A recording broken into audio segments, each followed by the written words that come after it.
Hello YouTube, it's Manga here with Hobbies Man once again, and today we're going to be doing a short little review video, spoiler review video for the Black Adam movie. And yeah, so I wasn't originally going to go watch this. I wasn't really interested.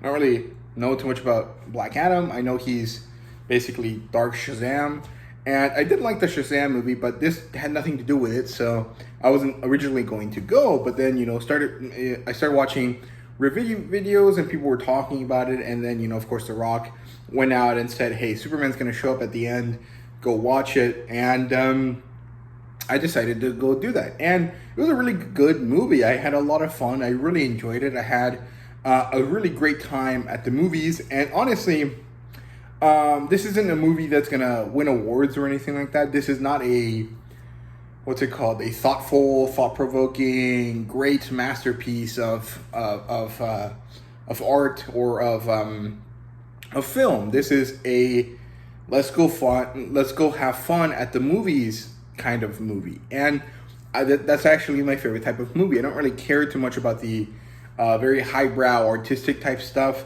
I mostly just go to the movies to unwind and enjoy. I had a really rough week this past week. I had to do a bunch of schoolwork, and I was feeling down. I needed a little bit of me time, and so going to the movies is a great thing. I always enjoy doing it, and this movie delivered everything I wanted out of it. It was awesome. It was cool. The music was amazing. The plot line was good. It wasn't amazing, but it was good. And the action sequences were really fun and entertaining and exciting. And I, was hyped up. I was laughing. I was cheering. I was really excited for the movie. It was great. The Rock, whatever you want to say about him, is a very good presence on screen. And he delivered. It's a little bit different from the usual Rock kind of vibe, but he was good. He was very good as Adam or Black Adam. And yeah, so the movie basically starts with this voiceover explanation about the origin of Black Adam. And it's actually kind of fun because there's this duplicity in the storytelling, because this is a historical thing and people don't really know what's going on. They just know what was written down. And so over time, things kind of change from the original meaning. And it's really interesting because you initially watch this explanation and you think that it's the little boy that is the main character of the 15-minute exposition dump at the beginning, right?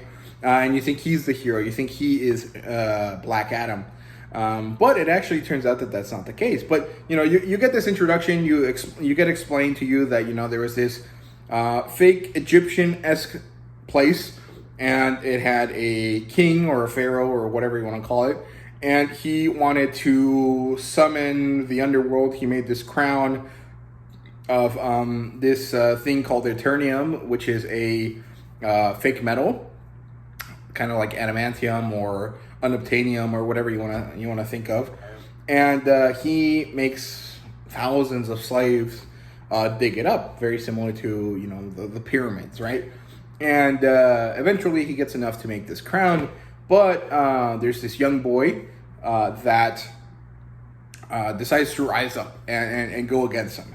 And eventually this young boy gets the powers of Shazam, the same way that Shazam did, right, in the movie.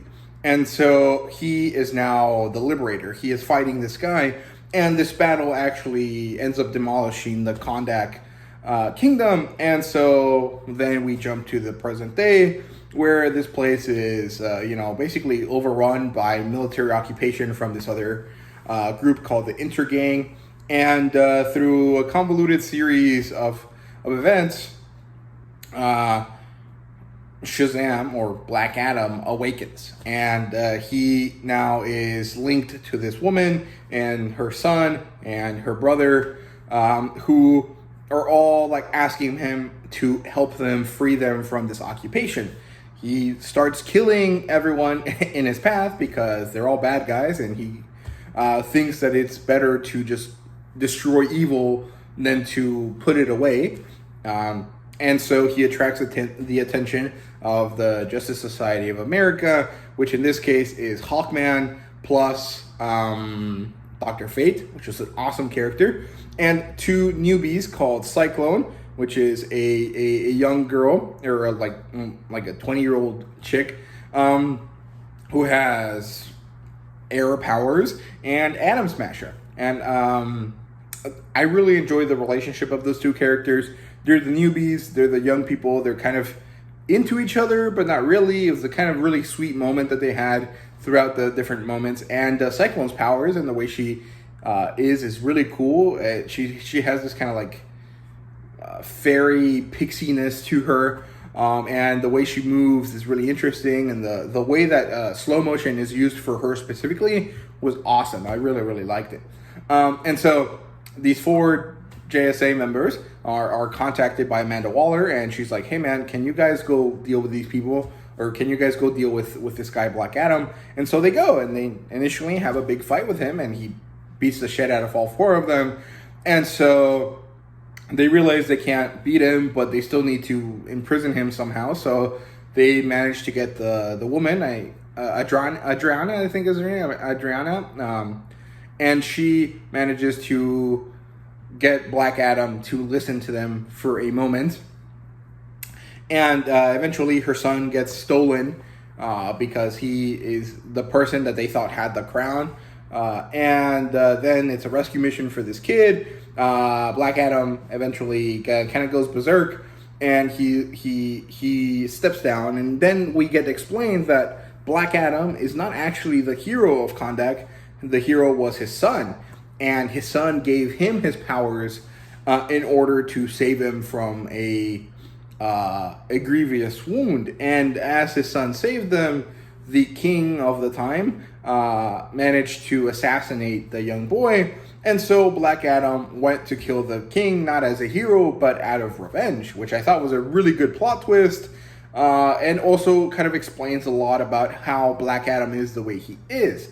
And then more convoluted situations, which are not actually that convoluted. And a lot of people do say that, hey, the Sabak evil, demon character at the end kind of comes out of nowhere. That's not true. It's actually very clearly set up from the very beginning of the movie all the way to when it happens. And it makes sense that at the end you would have the, giant bad guy to get all of the superheroes to fight him, because that's just how these movies work, right? And it didn't come out of nowhere. It was very well planned out. It all made sense. It wasn't like, oh, what the fuck? Why is this, not important plot point from the beginning coming back? It is like part of the movie. Everything about the movie kind of leads to that point, right? Because the history of Black Adam, the reason he has his powers, is intrinsically linked to this guy, right? And so I think that worked really well. The battle was not as meaningful, or like, in my opinion, it was really cool, but it wasn't as good as the fight between Black Adam and the JSA. But it was really, really cool anyways, right? So yeah, overall, it was a really great movie. I had a lot of fun with it. There was a lot of, like comedy gags that I really liked. A lot of them worked very well, actually. Like, there's this thing where, of course, Black Adam is a fish out of water because he's 5,000 years in the future. He doesn't really know anything. He speaks English, and I think that has to do with the wisdom of Solomon, or whatever one of his powers allows him to do what he has to do in order to speak English, right? And so he's able to do that, but he still doesn't really understand like modern English things like sarcasm, or like like marketing. And so there's this kid character who generally was not very good, but there were some moments when he was. And those few moments are when he's interacting with Black Adam when they first meet. And he's telling Black Adam, hey man, can you be our superhero? Can you come up with a catchphrase? Can you do this and that? And over the movie, Black Adam does eventually do that. So the whole movie, there's this running gag of Black Adam developing a catchphrase, and it's like, tell them the man in black sent you, or something like that, which is kind of fun. But also, he tries to do it a few times during the movie, and it never works until the very end.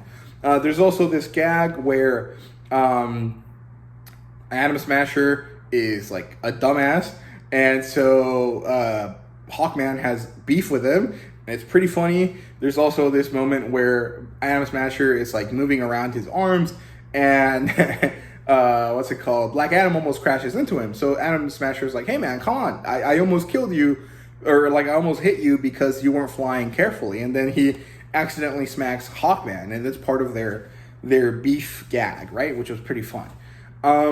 There's also this thing where Black Adam just like crumbles walls everywhere he goes. He's basically the Kool-Aid man yelling "Oh yeah" every time he goes through a wall.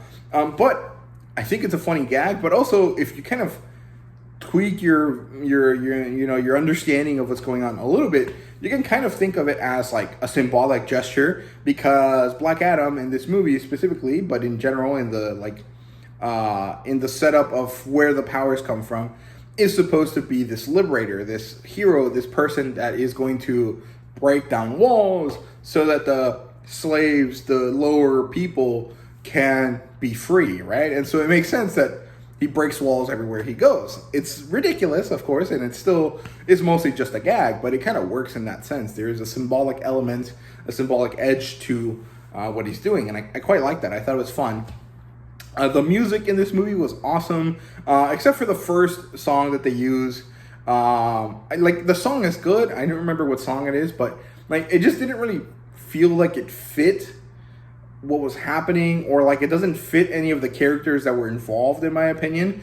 But every other time that they had slow motion music, slow motion plus a cool action soundtrack piece, I think it worked well. The Black Adam specific theme was also really good, and it kind of had this beat, this vibe to it that I couldn't really put my finger on or like figure out while I was in the movie theater, and it was driving me crazy. Like I was like watching the movie, really into it, but also I was kind of like mumbling the song under my breath because I was trying to figure it out. And so when I left the theater and I was driving somewhere else, I put in a playlist of rap songs that I have, and I think I figured it out. I think Lauren Belf, I think, is the person that did the music for Black Adam. They kind of sampled or remade in some way there's this like riff, I guess, this refrain in DMX's "Where the Hood At" song that kind of sounded really, really similar to part of the Black Adam song, or the Black Adam theme song, and I really liked that. I thought that really fit well with Black Adam. I like that song, was very iconic. That theme song for Black Adam was really, really good. I really liked it a lot. I noticed it every time it played, and so like the movie was awesome. There was a really good stuff in the movie. There is only one thing that I didn't really like, and that's this thing where Hawkman is, basically he has this kind of like absolute justice look to him, or like outlook.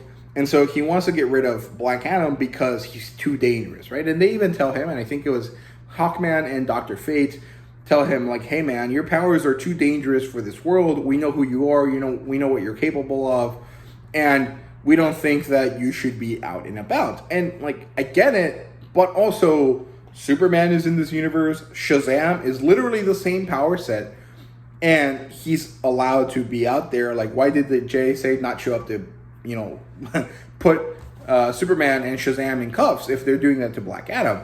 Of course, there's this secondary like reason for this, which is there's the secret historical text that they have that no one else has access to.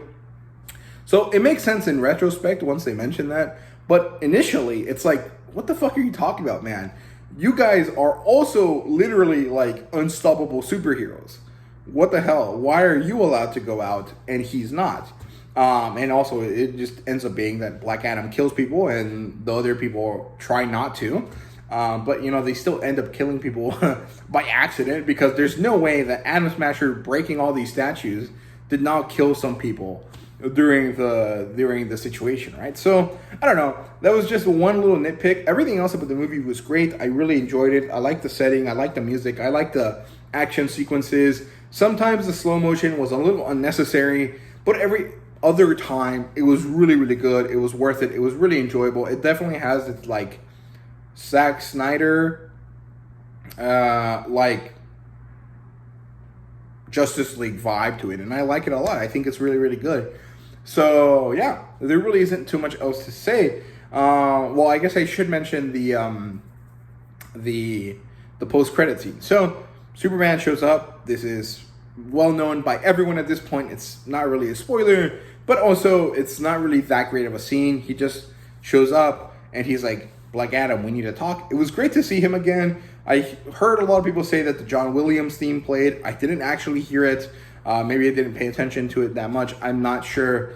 But I didn't really notice it. It wasn't like, out of all of the awesome music that played in this movie, that was the least kind of interesting bit, or the thing that the one time I didn't listen to it or I didn't hear it clearly. But I'm really excited that Henry Cavill is back, because Man of Steel is one of my favorite superhero movies, which I know is not a very common thing to say. Most people don't like it, I guess, but I don't know. His fight with Zod makes total sense to me, and it was really good, and I liked it a lot. So, yeah, that's all I had to say about Black Adam. Sorry, tongue twisted there.